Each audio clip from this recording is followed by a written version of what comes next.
Could we get whatever you know as far as an update on James Sands in terms of the timetable or how long he'll be out? Do you know? I don't know. I think that he needs surgery. That's mean maybe he miss 8 weeks or 9 weeks. It depends.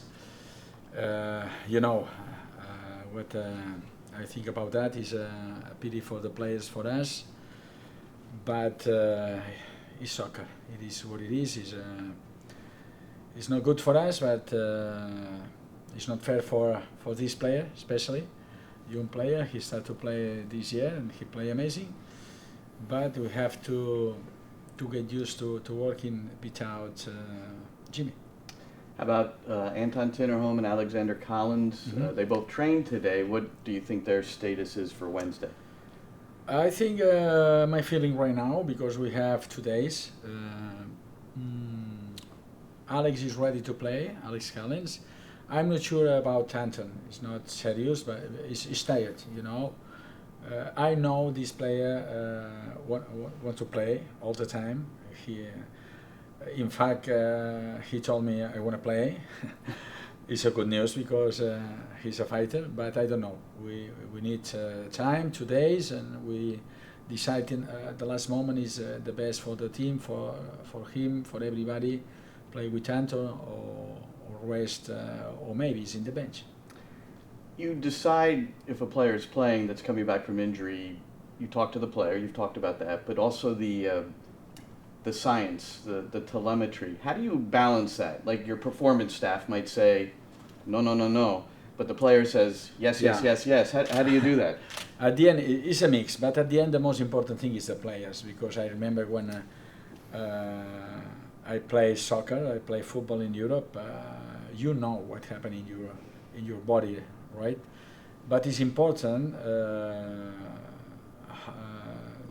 The staff medical, when they told, be careful with this player, he has a risk, or these two players have a risk, I have to listen. The staff, my staff is not.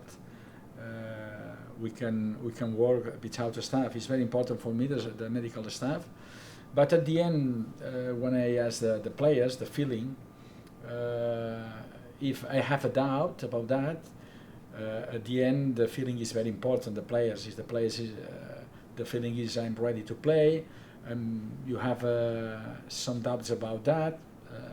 Maybe I take the decision to play with this player. No, but it's a mix. It's a mix because, for example, Alex wants to play last game against Cincinnati, and the medical staff say, oof, they have a lot of risk to get injured. And I decide when you have enough players, I say to Alex, rest here, and you are ready to play against Columbus and maybe against Red Bull. Is it hard sometimes as a head coach to accept that, though? Do you get stubborn sometimes, like, where they have to play, but you still have to listen? No, but I'm used to working in that way. It's very important to ask the players. The head coach for me, I know maybe in America it's different, but the head coach is like a father. For me, it's like a father. And you have a family, a big family. You have at least 24 sons, and you have to take care of all of them. It's very important, like a father, ask the players the feeling, talk to each other about another feeling. Sometimes when I have a doubt, I spoke with 3 or 4 players about my idea, because when they thinking about, play 3 in the back is a good idea. For me, it's better when I say, no, I want to play in that way. And say, okay. We are comfortable playing that way. It's better for the coach. You play with more confidence, It's the same when some players has this conform. I prefer, the first one is the medical staff for me. It's very important. That is the reason why we have a doctor. It's very important because they know what happened exactly in the body, our players, but it's important as well the feeling the players, because sometimes the doctor all the time protect the players, all the time protect the team, but sometimes or maybe it's different if you have to play the playoff, for example. Sure. You take risks Right. about some players, but right now we have time and we have to choose the right players for the next team, for the next game. How much does it play into knowing we have this opponent this day and we have 2 more matches in the next 7 days? Does that play into your decisions when when players are mostly medical? It is what it is. Right now, in that moment, I accept the rules of the MLS because I'm working here. Was not easy for me to understand that when we arrive here. Sometimes I read a newspaper or in Twitter, Ibra or Rooney, for example. The long trips, the schedule is not easy to play to understand that. Especially in summertime, which you have to play sometimes 4 games in 15 days. It's not easy, but for every single team is the same. It's the same. That's mean it's not easy to accept that, but you have to accept, because if you want to work here, you have to accept. If not, you have to go back at home in Barcelona. Right now I'm very happy here. I accept that because it's the rules, and the rules are the rules. But it's not easy because the performance is not the same, not for the New York City, for every single team.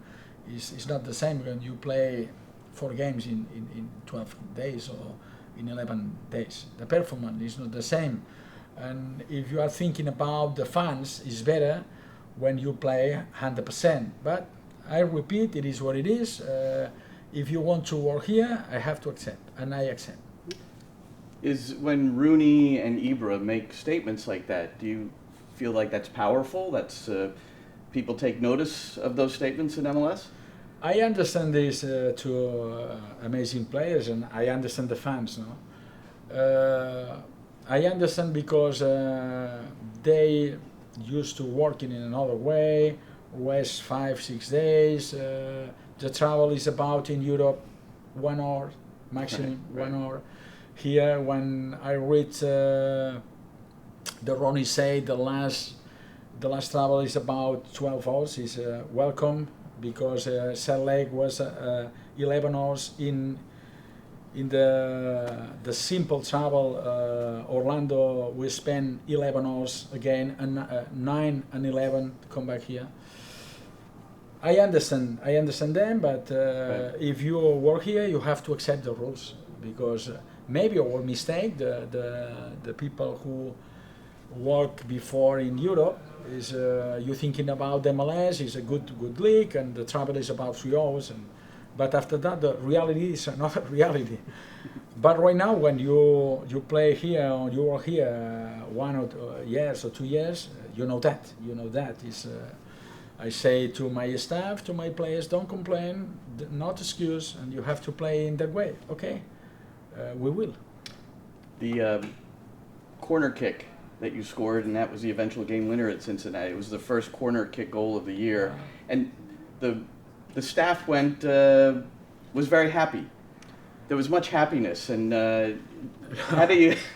And we know that Rob sets up the corners, so but you guys had a good time with that, yes? No, the reason why is because we practice a lot these kind of actions in the training session every single days, and sometimes is for 1 centimeter we didn't score, right? But we was very happy because in the last 2 weeks I say to them, I know how Rob work about that, and it's about that. It's your responsibility. You have to be focused all the time in the offensive and defensive actions in the set pieces, because it's very important. These kind of actions sometimes make the difference in the semi-finals or in the finals, when the game is 0-0, 1-2, 2-1 is balanced game. In one action, the set pieces make the difference, and I'm very happy, especially for Rob, but even for the players, because when I say 2 weeks before, focus in that.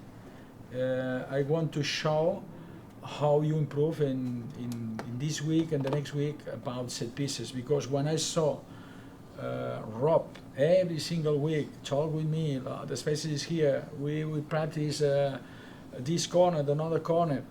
I'm very happy for Rob because he deserved the team score about set pieces. So that Tati goal, did you see that as a rehearsed No. play? You saw how it was executed the way it was taught? Yeah, we practice a lot when we play against teams who defend man-man, and we decide to play upswing, one player all the time, go to the far post, and we practice a lot.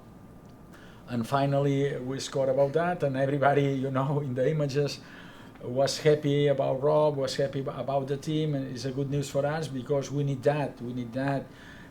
One rule in the Premier League is if you are able to score at least 10 goals from the set pieces, you are able to win the Premier League. It's a sentence in the Premier League. I say to them, in the Premier League say that. If you're able to score 10 goals from set pieces, you are able to win the Premier League. So 9 more to go, and how many games you got left? They got more than one goal on set pieces. We practice a lot these kind of actions, and sometimes you need a little bit lucky. Sure. And about set pieces, you need focus, the first one, good deliver, especially the good deliver. If not, you can say all the time the spaces will be here, go in that way, the space will, if the ball is not there, forget about it. And the second one, you have to have the desires to score. I remember Carlos Puyol is not a tall player, but he scored at least 5, 6 every single year. And the reason why, he has focus, he has the right timing. Right. It's about that, the deliver and desire to score. Right here. This team has shown an ability to come back in games a few times this year. Cincinnati, just another example, going down early. How encouraging is that going forward and into this final push for you guys? You can repeat the question, please? Yeah, how encouraging is it to know that this team has shown the ability to come back in games? Cincinnati was another example of going down early and not giving up right away. Este equipo demuestra poder recuperar el partido que se iba perdiendo. It's very important because it's not the first time we came back the situation, right. The result. Even was amazing about Houston. In the last second. That's mean the courage, the soul. Our players, it's very important because when that happened, I remember last year when the opponent scored 1 goal, everybody or 80% of the players say, "Oh, mamma mia, it's almost impossible to come back the situation." Right now we play much better, and that's mean we have more confidence with your teammate. When you speak with the players and say, "We are here in Cincinnati to win the game, not to draw the game, and you have to win. If you want to play the playoff, if you want to play the final, you have to win this game." It's not about the table, because the table sometimes confuse the players and say, "Okay, it's the Cincinnati right now are in trouble because it's in the bottom, the table." But it's not the same in the Europe. In Europe, in Spain, for example, or my experience in the German and the Premier League, usually when you play the team who is in the first, second, third position with the bottom of the table, 90% the possibilities to win the game, for sure. But not here. The MLS is a balanced league, especially when you play away, and especially when you play in the turf field. It's not the same. For example, Maxi Morales is everybody knows, one of the best players when they have the ball. He has the ball. He controls the ball, and the passes were amazing. In Cincinnati, 80% of the passes for Maxi Morales, he lost the ball. And the reason why maybe is the field. It's not the same. You have to get used quickly to working in that way. But it's very important for us when we are able to come back the result.